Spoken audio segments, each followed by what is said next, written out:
بسم اللہ الرحمن الرحیم۔ السلام علیکم، آپ دیکھ رہے ہیں اسلام ود رابل۔ سیرت النبی صلی اللہ علیہ وآلہ وسلم۔ عنوان: مسجد الحرام سے مسجد اقصیٰ تک۔ ان کا جہاد دیکھ کر حضرت طفیل بن عمرو رضی اللہ تعالیٰ عنہ پھر حضور نبی کریم صلی اللہ علیہ وآلہ وسلم کے پاس گئے اور آپ سے عرض کیا: اے اللہ کے رسول، قوم دوست مجھ پر غالب آ گئی، اس لیے آپ ان کے لیے دعا فرمائیے۔ آپ صلی اللہ علیہ وآلہ وسلم نے دعا فرمائی: اے اللہ، قوم دوست کو ہدایت عطا فرما، انہیں دین کی طرف لے آ۔ حضرت طفیل بن عمرو دوسی رضی اللہ تعالیٰ عنہ پھر اپنے لوگوں میں گئے۔ انہوں نے پھر دین اسلام کی تبلیغ شروع کی۔ وہ مسلسل انہیں تبلیغ کرتے رہے، یہاں تک کہ حضور نبی کریم صلی اللہ علیہ وآلہ وسلم مکہ سے ہجرت کر کے مدینہ تشریف لے گئے۔ آخر وہ لوگ ایمان لے آئے۔ حضرت طفیل بن عمرو دوسی رضی اللہ تعالیٰ عنہ انہیں ساتھ لے کر مدینہ آئے۔ اس وقت تک غزوہ بدر، غزوہ احد، غزوہ خندق ہو چکے تھے اور نبی کریم صلی اللہ علیہ وآلہ وسلم خیبر کے مقام پر موجود تھے۔ حضرت طفیل بن عمرو دوسی کے ساتھ 70-80 گھرانوں کے لوگ تھے۔ ان میں حضرت ابو ہریرہ رضی اللہ تعالیٰ عنہ بھی تھے۔ چونکہ یہ لوگ وہاں غزوہ خیبر کے وقت پہنچے تھے، اس لیے نبی کریم صلی اللہ علیہ وآلہ وسلم نے تمام مسلمانوں کے ساتھ ان کا بھی حصہ نکالا، اگرچہ وہ جنگ میں شریک نہیں ہوئے تھے۔ طائف کے سفر کے بعد معراج کا واقعہ پیش آیا، جو حضور نبی کریم صلی اللہ علیہ وآلہ وسلم پر اللہ تعالیٰ کا خاص انعام اور نبوت کا بہت بڑا معجزہ ہے۔ یہ واقعہ اس طرح ہوا کہ حضور صلی اللہ علیہ وآلہ وسلم مکہ معظمہ میں حضرت ام ہانی رضی اللہ تعالیٰ عنہا کے گھر رات کے آرام فرما رہے تھے کہ اللہ تعالیٰ نے حضرت جبرائیل علیہ السلام اور حضرت میکائیل علیہ السلام کو آپ کے پاس بھیجا۔ وہ آپ کو مسجد حرام سے لے گئے، پھر وہاں سے براق پر سوار کر کے مسجد اقصیٰ لے گئے، جہاں تمام انبیاء علیہ السلام نے آپ کی ابتدا میں نماز ادا کی۔ اس کے بعد آپ کو 7 آسمانوں کی سیر کرائی گئی اور آپ اللہ تعالیٰ سے ہم کلام ہوئے۔ اس سفر کی کچھ اہم تفصیلات یہ ہیں: حضور نبی کریم صلی اللہ علیہ وآلہ وسلم بیت المقدس پہنچنے سے پہلے حضرت جبرائیل علیہ السلام کے ساتھ چلے جا رہے تھے کہ راستے میں ایک سرسبز علاقے سے گزر ہوا۔ حضرت جبرائیل علیہ السلام نے آپ سے کہا: یہاں اتر کر 2 رکعت نماز پڑھ لیجئے۔ آپ نے براق سے اتر کر 2 رکعت نماز ادا کی۔ جبرائیل علیہ السلام نے پوچھا: آپ کو معلوم ہے یہ کون سا مقام ہے؟ آپ نے فرمایا: نہیں۔ تب جبرائیل علیہ السلام نے کہا: یہ آپ نے طیبہ یعنی مدینہ منورہ میں نماز پڑھی ہے اور یہی آپ کی ہجرت گاہ ہے، یعنی مکہ سے ہجرت کر کے آپ نے یہیں آنا ہے۔ اس کے بعد براق پھر روانہ ہوا۔ اس کا ہر قدم جہاں تک نظر جاتی تھی وہاں پڑتا تھا۔ ایک اور مقام پر حضرت جبرائیل علیہ السلام نے کہا: آپ یہاں اتر کر نماز پڑھیے۔ آپ نے وہاں بھی 2 رکعت نماز ادا کی۔ انہوں نے بتایا: آپ نے مدین میں نماز پڑھی ہے۔ اس بستی کا نام مدین حضرت ابراہیم علیہ السلام کے بیٹے مدین کے نام پر رکھا گیا تھا۔ انہوں نے اسی مقام پر قیام کیا تھا۔ اس کے بعد وہاں آبادی ہو گئی تھی۔ حضرت شعیب علیہ السلام اسی بستی میں مبعوث ہوئے تھے۔ اس کے بعد پھر آپ اسی براق پر سوار ہوئے۔ ایک مقام پر حضرت جبرائیل علیہ السلام نے آپ سے کہا: اب یہاں اتر کر نماز پڑھیے۔ آپ یہاں اتر کر نماز پڑھیے۔ آپ نے 2 رکعت نماز ادا کی۔ جبرائیل علیہ السلام نے بتایا: یہ بیت اللحم ہے۔ بیت اللحم بیت المقدس کے پاس ایک بستی ہے جہاں حضرت عیسیٰ علیہ السلام کی پیدائش ہوئی تھی۔ اسی سفر میں آپ نے اللہ کے راستے میں جہاد کرنے والوں کا حال دیکھا، یعنی آپ کو آخرت کی مثالی شکل کے ذریعے مجاہدین کے حالات دکھائے گئے۔ حضرت جبرائیل علیہ السلام نے بتایا: یہ اللہ کی راہ میں جہاد کرنے والے لوگ ہیں، اللہ نے ان کی ہر نیکی کا ثواب 700 گنا کر دیے ہیں۔ اسی طرح حضرت صلی اللہ علیہ وآلہ وسلم کے سامنے دنیا لائی گئی۔ دنیا ایک حسین اور جمیل عورت کی صورت میں دکھائی گئی۔ اس عورت نے آپ سے کہا: اے محمد، میری طرف دیکھیے، میں آپ سے کچھ کہنا چاہتی ہوں۔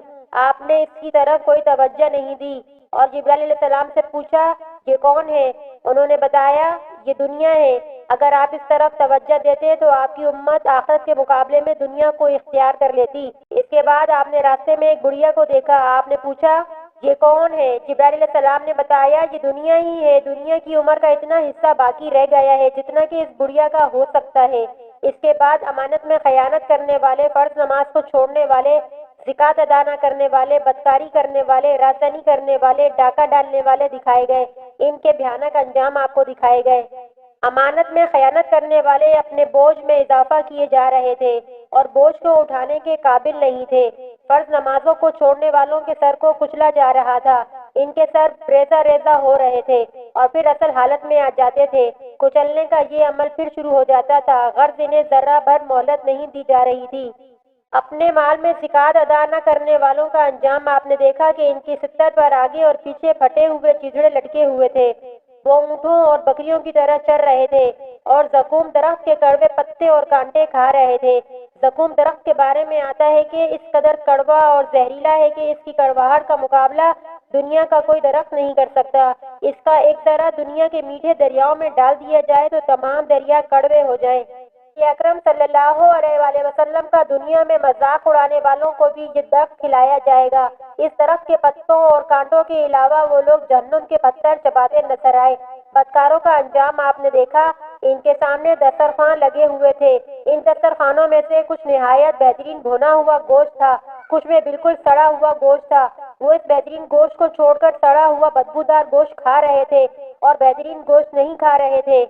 ان کے بارے میں جبرائیل علیہ السلام نے آپ کو بتلایا، یہ آپ کی امت کے وہ لوگ ہیں جن کے پاس پاک اور حلال عورتیں تھیں، لیکن وہ ان کو چھوڑ کر بدکار عورتوں کے پاس جاتے تھے، یا یہ وہ عورتیں تھیں جن کے خاوند تھے لیکن ان کو چھوڑ کر بدکار مردوں کے پاس جاتی تھیں۔